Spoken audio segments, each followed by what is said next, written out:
My bank app pinged while I was strapped to a stretcher, and I stayed quiet even though my mouth tasted like blood. The charge was for a seaweed wrap at a luxury spa, and it was made by the same woman who told me my newborn was not her problem. My name is Colette. I am 28 years old, and I work as a compliance analyst for a health insurance company. 3 weeks ago, I woke up under hospital lights that felt too bright to be real. My right collarbone was fractured. 3 ribs were broken. My head throbbed so hard I couldn't tell if I was awake or dreaming. A nurse kept asking me my name, the year, the president, and I kept answering automatically, like a person reading from a script. But all I could think was one thing: where's my baby? My daughter, Arden, was 6 weeks old. She was the kind of baby who rooted the second she heard my voice. She was exclusively breastfed and refused every bottle we'd tried, even the expensive, most natural kind from Target that everyone swore by. That morning, I had buckled her into her car seat like I always did, double-checking the straps because new motherhood makes you paranoid about everything. It was supposed to be a quick run, 20 minutes to the grocery store and back. My neighbor, Mrs. Patel, had agreed to sit on my couch and listen for the baby monitor while I picked up diapers and a rotisserie chicken.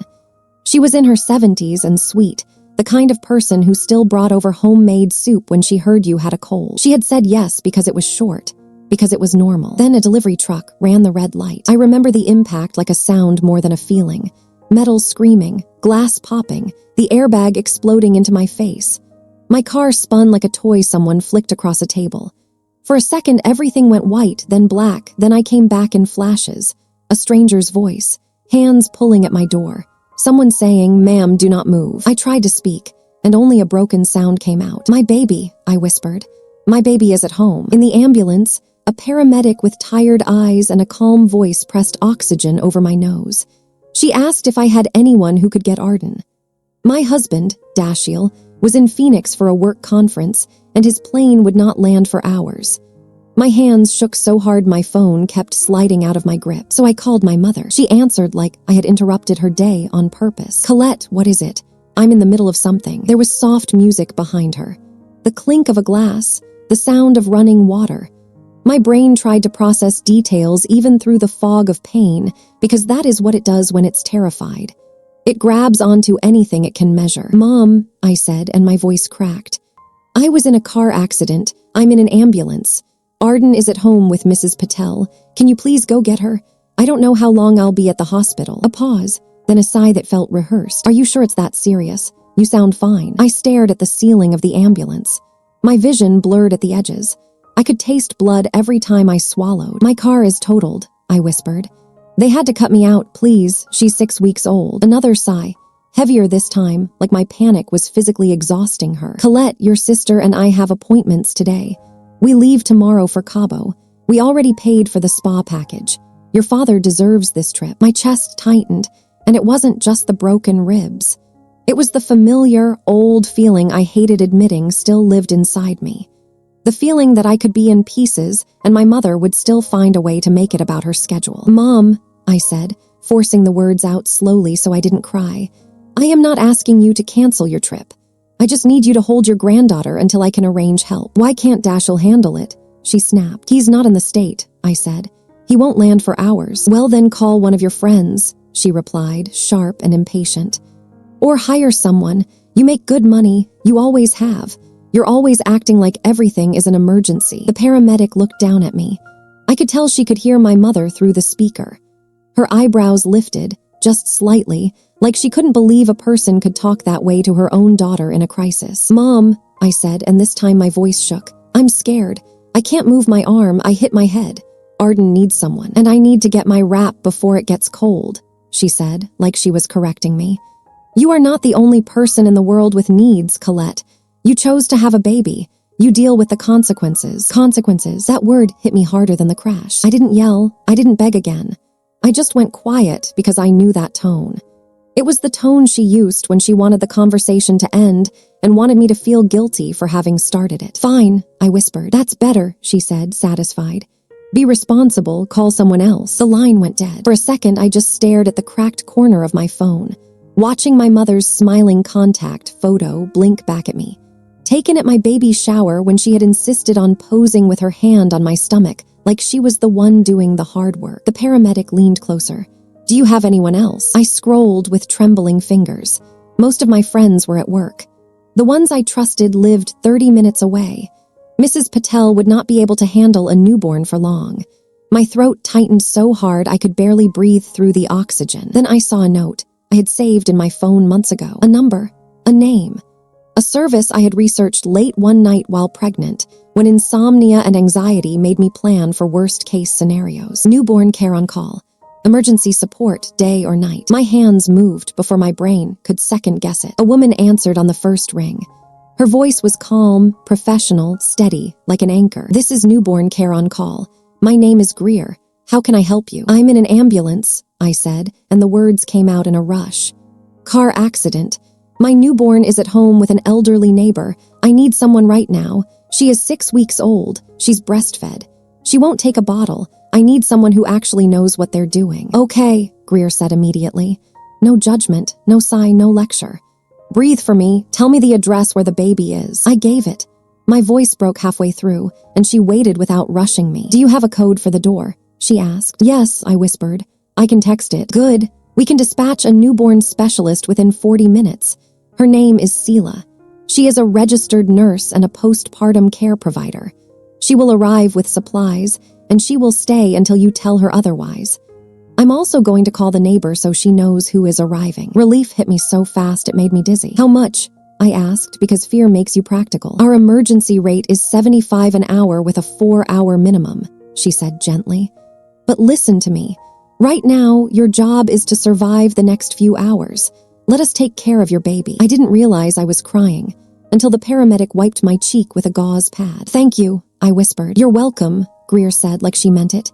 We have your daughter. That is when my bank alert came through. $300 at a luxury spa. My mother's spa. I stared at the screen, and something cold slid into place inside me, quiet and heavy. My mother had refused to help my baby because she was in the middle of something.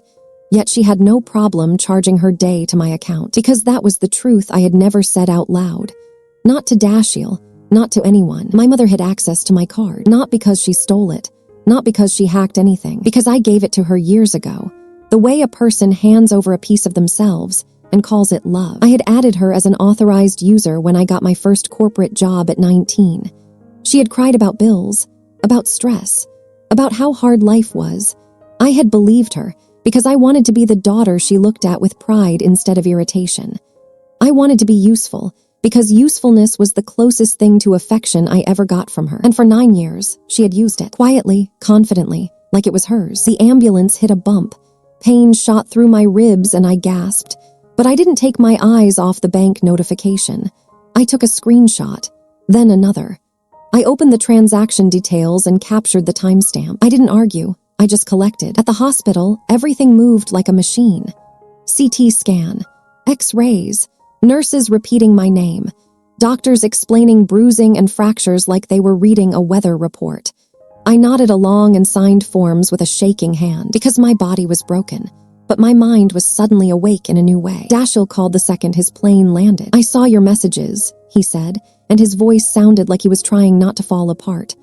Are you alive? Is Arden okay? I told him what happened.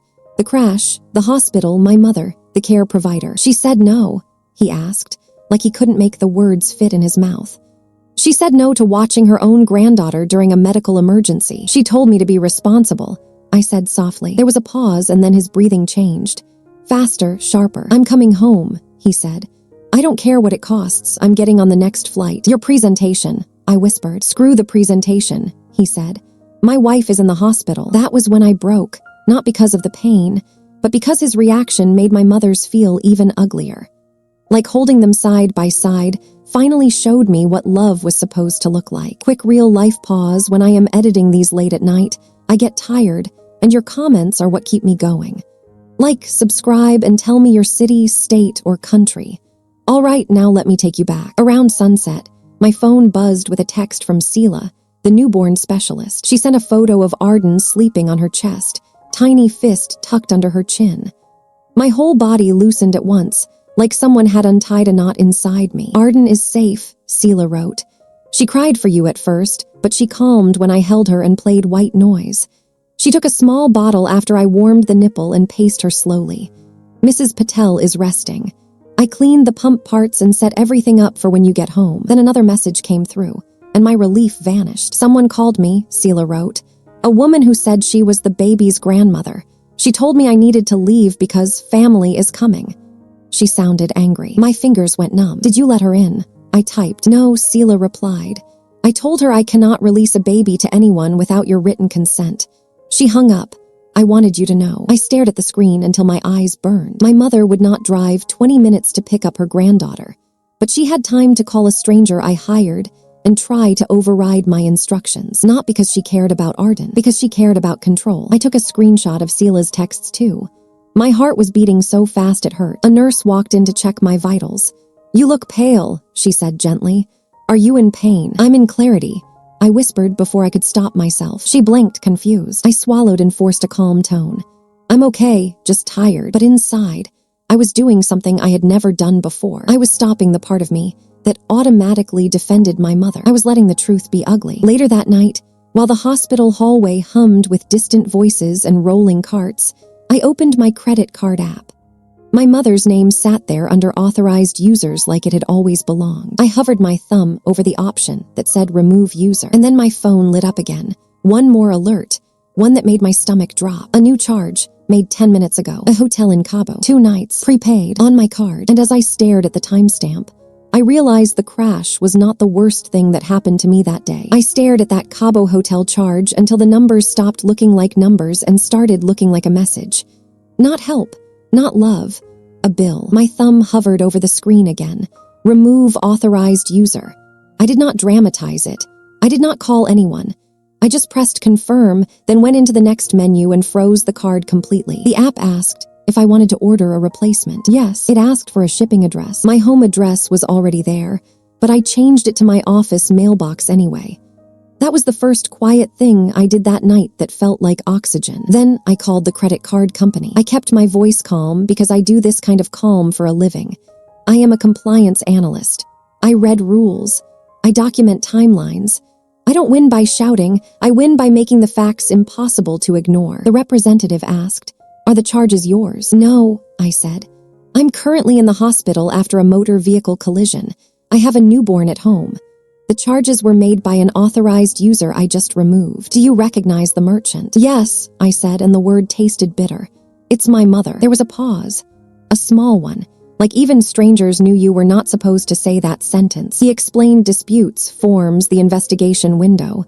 I let him talk. Then I gave him what he needed, clean and precise. The spa charge, the timestamp. The hotel charge, the timestamp. The call logs, the screenshots. I can email them, I said. He gave me an address. I opened my iPhone notes and made a list titled Timeline.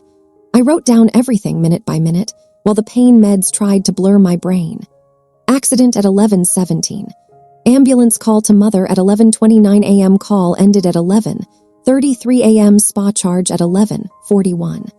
Hotel charge at 8:22 p.m. Call from mother to newborn specialist at 8:03 p.m. I attached screenshots in a folder labeled evidence. The nurse who had checked my vitals earlier came back in with a different nurse behind her. A tall woman with her hair pulled tight and a clipboard tucked under her arm. I'm Holland, the tall nurse said. Charge nurse tonight. I heard you got some upsetting calls. Do you feel safe going home when you're discharged? I almost laughed at the timing. Safe. Like danger only came from strangers in alleyways, not from family with perfect nails and access to your accounts. I'll be safe, I said. My husband is coming home tonight. Holland nodded, then lowered her voice. Just so you know, if someone calls asking for your medical information, we don't release anything without your permission. I stared at her. Someone called. She hesitated, like she was deciding how honest to be. A woman called the nurses' station earlier, she said. She said she was your mother. She wanted to know your room number and your condition. My stomach tightened. What did you tell her? Nothing, Holland said quickly. But she knew your full name, your date of birth, and the name of the doctor assigned to you. That's why I'm asking if you feel safe. My skin went cold. My mother should not have known my doctor. I hadn't even known my doctor until an hour ago. How would she know that? I asked. Holland's eyes flicked to the clipboard. Sometimes family members access the patient portal if they have login information. My mouth went dry. The patient portal. The one tied to my email. The one with my insurance details. The one where you can see appointments, diagnoses, medications. The one place you could find the name of a physician assigned to you before you ever spoke to them. I had set that portal up years ago, back when my mother insisted she help with paperwork. Back when I thought letting her in was easier than fighting. I did not say any of that out loud. I just nodded slowly and said, "Thank you for telling me." When Holland left, I opened my email and searched the phrase "new login." There it was, an alert from earlier that afternoon. New sign into your health portal. Location, a spa in Pasadena. I stared at the email until my vision blurred, even from a massage table. She was trying to get her hands inside my life. I reset the portal password immediately. Then I turned on two-factor authentication. Then I changed the recovery phone number from hers to mine. My chest hurt with each breath, but the emotional pain had a sharper edge.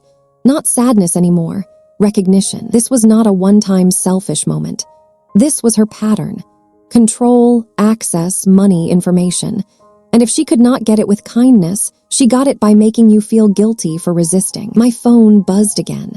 A text from my mother this time, from her usual number, like she hadn't just tried to crawl into my medical records. "Colette, do not embarrass me by involving strangers. I called that nanny because I am the grandmother. Arden should be with family. Call me when you are ready to apologize for the way you spoke to me earlier." I read it twice, slowly. She was not asking if I was alive. She was not asking if her granddaughter was fed. She was asking for an apology. I did not respond. Instead, I took a screenshot, saved it to evidence, and opened my contacts. I scrolled to my sister. I didn't call. I texted one sentence. "Is mom with you right now?" The reply came fast. "Yes, why? Are you going to stop being dramatic and fix this?" Fix this. Like my injuries were a mess I made on purpose. I typed back, "Tell her the card is closed. Tell her the hotel charge got flagged. Don't warn her about anything else." My sister responded with a string of angry messages that I didn't even finish reading.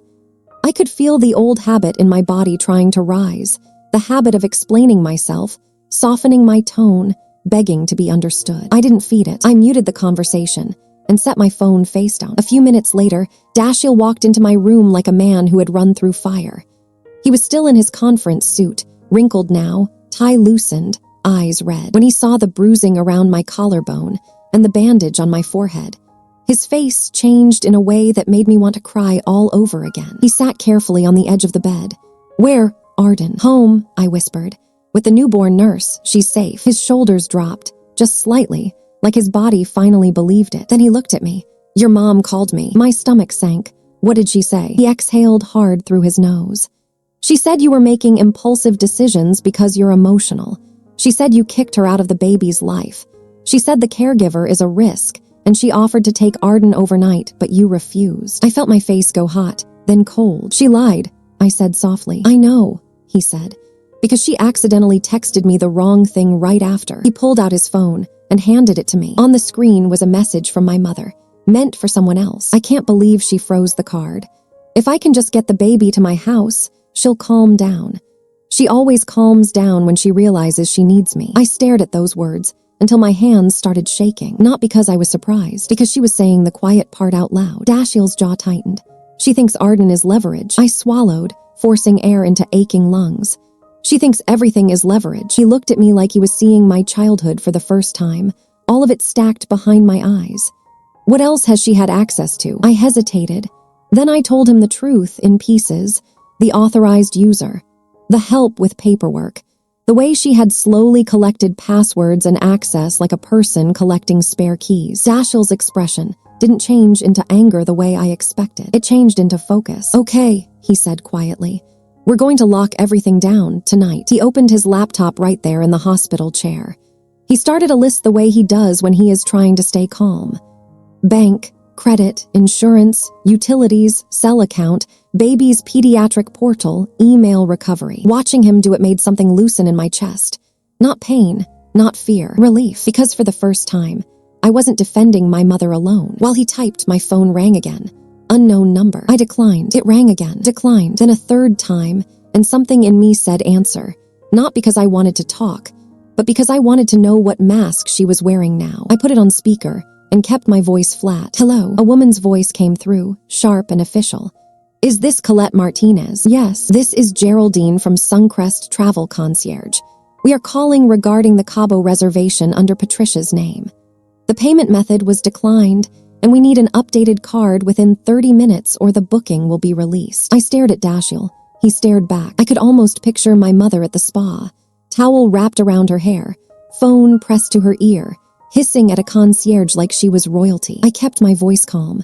That card will not be updated. Ma'am, the reservation is for tomorrow morning. Your mother is very upset. My mother, my reservation. I felt something settle in my gut, quiet and steady. Then she should use her own money, I said. Cancel it. There was a pause, confused. Are you authorizing cancellation? Yes, I said, and my voice didn't shake this time.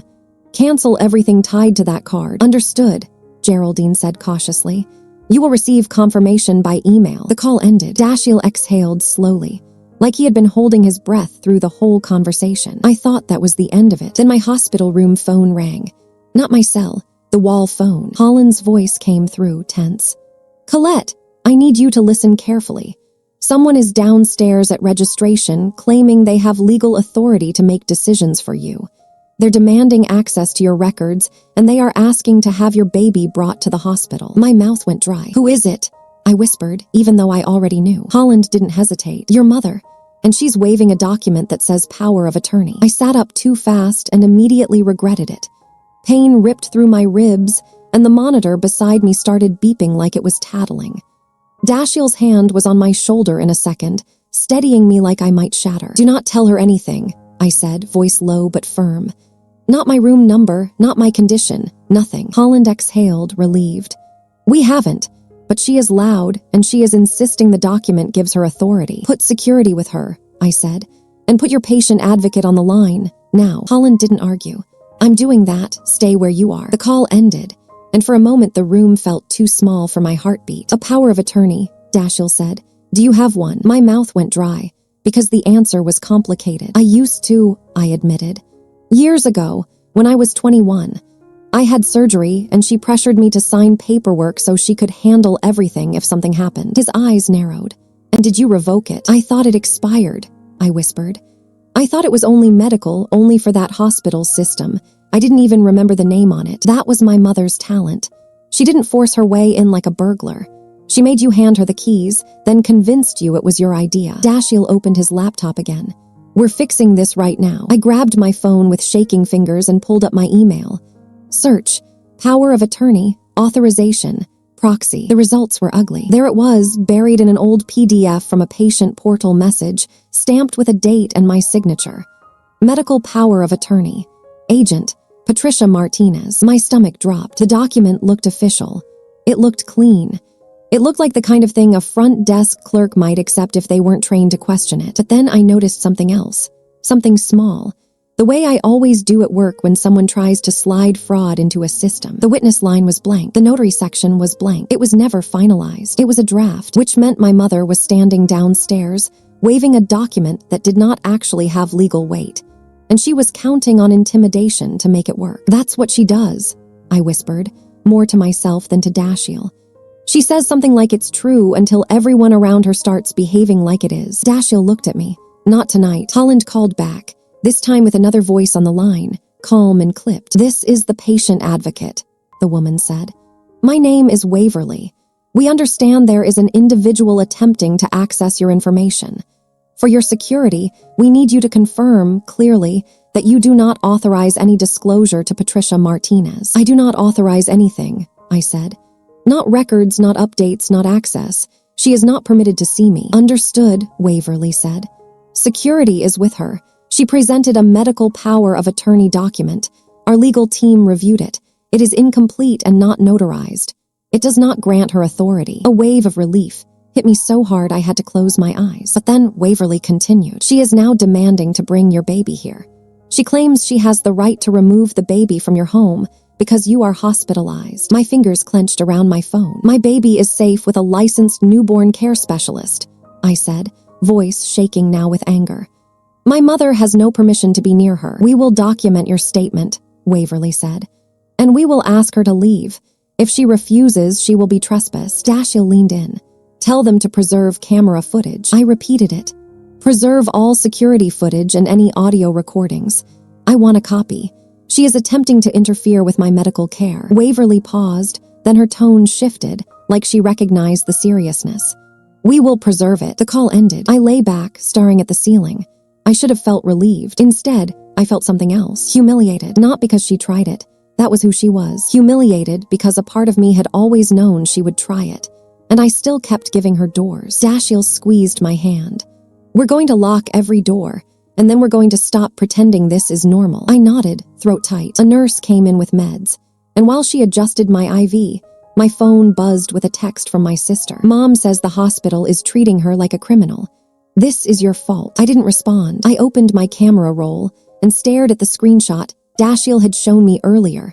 My mother's accidental confession. If I can just get the baby to my house, she'll calm down. My mother had tried to get access to my baby, to make me obedient again. That is not love. That is strategy. I forwarded the screenshot to Waverly's hospital email. Then I forwarded Sela's text about the phone call with timestamps. Then I emailed the credit card dispute team the new detail about attempted medical access because patterns matter. They always matter. I built a paper trail, the way I build a case at work. Quietly, carefully, without drama. Around midnight, Holland came back into my room. Her expression was tired, but there was a hard edge of satisfaction too. She refused to leave at first, Holland said. She kept saying she knew her rights. Then security told her she was being trespassed. She started crying, loudly, like a performance. I swallowed. Did she leave? Yes, Holland said. But before she did, she looked straight at me and said, my daughter is unstable. I'm going to take that baby where she belongs. My blood went cold. Holland leaned closer. I wrote it down verbatim, and I'm going to say this as a nurse and as a mother. That woman is not safe. My eyes burned with tears I didn't let fall. I know. When Holland left, Dashiell called Sela. I listened on speaker. She's still there? He asked. Yes, Sela said. Arden is asleep. I'm staying. Doors are locked. I have my car parked in a way that blocks the driveway. Good, Dashiell said. If anyone shows up, you do not open the door. You call 911. I already planned to, Sela replied. Her voice was calm, professional, unshakable. And just so you know, a woman did drive by earlier. Slow, like she was checking the house. My heart stopped. Sela continued.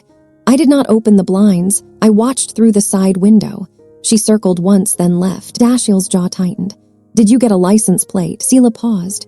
Yes, I wrote it down, and I took a photo through the glass. I felt sick and relieved and furious all at once because my mother thought she could scare me into compliance. But she didn't realize I wasn't alone anymore, and I wasn't unprepared anymore. By morning, the pain meds had worn down enough that every breath felt like a reminder. A doctor came in, checked my scans, talked about recovery time and restrictions. I nodded along because my body needed healing, but my life needed boundaries. After the doctor left, Dashiell pulled up a contact on his phone. My aunt's attorney, he said. He handles family law and protective orders. He's already awake. I hesitated for a second. The old instinct to protect my mother from consequences. Then I remembered the way she called my newborn a consequence. Call him, I said. The attorney's name was Hayes. His voice was clear and efficient, like he had heard stories like mine before, and that fact made my stomach turn. We told him everything. The crash, the refusal, the credit card charges, the portal login from the spa, the fake power of attorney, the demand for my baby, the drive-by. Hayes didn't gasp. He didn't dramatize. He did what competent people do. He gave us steps. Emergency protective order, based on attempted interference and threats. Revocation of any prior medical authorizations, formalized and notarized. A cease and desist letter to stop contact and harassment. And a report, not because I wanted revenge, but because I wanted documentation in case she tried to escalate. Do you want the hospital footage? Hayes asked. Yes, I said immediately. And the newborn specialist's statement? Yes. And the credit card, dispute documentation? Yes. My voice was steady now, not because I wasn't scared, because I was done being confused. By late afternoon, Dashiell brought me home carefully. Sela handed Arden to me like she was passing over something precious, and I held my baby so close I could feel her warm breath against my neck. I didn't cry. I just inhaled her scent, that soft baby smell that makes the world feel real again. Sela gave Dashiell a folder. Notes, feeding times, diaper changes, the license plate, the photo, her written statement signed. She's lucky, Sela said quietly, looking at Arden. She has parents who show up. After Sela left, Dashiell installed a camera at the front door the way other people hang a wreath. He changed every lock code. He set up a separate email for our utilities. He moved our banking to an account my mother's name had never touched. I sat at the kitchen table with my laptop open and did the same kind of work, but for my heart. I blocked my mother's number. I blocked my sister's number. I blocked the cousins who would suddenly care when someone's funding disappeared. Then I opened my iPhone notes and added one last line to my timeline. Decision made. Access ended. The next morning, my mother emailed me from a new address. She wrote 3 paragraphs about respect, about loyalty, about how she was worried about me and only wanted to help. She attached a photo of herself holding Arden at my baby's shower, smiling like she had always been kind. At the bottom, she wrote, "You are going to regret treating me this way." I stared at the message, felt my pulse rise, then settle. Because regret used to be my leash. Not anymore. I forwarded the email to Hayes. Then I deleted it. Then I walked into the nursery, sat in the rocking chair with Arden against my chest, and listened to her tiny breaths. My phone buzzed once more. A notification from my bank. New account created successfully. Arden Martinez, custodial savings. I looked down at my daughter, her eyelashes resting against her cheeks, peaceful because she had no idea how ugly adults could be. And in that quiet moment, I understood something that finally felt permanent. My mother thought motherhood made me weaker, but motherhood made me impossible to manipulate. She chose a cruise over my baby, so I chose the only ending she understands.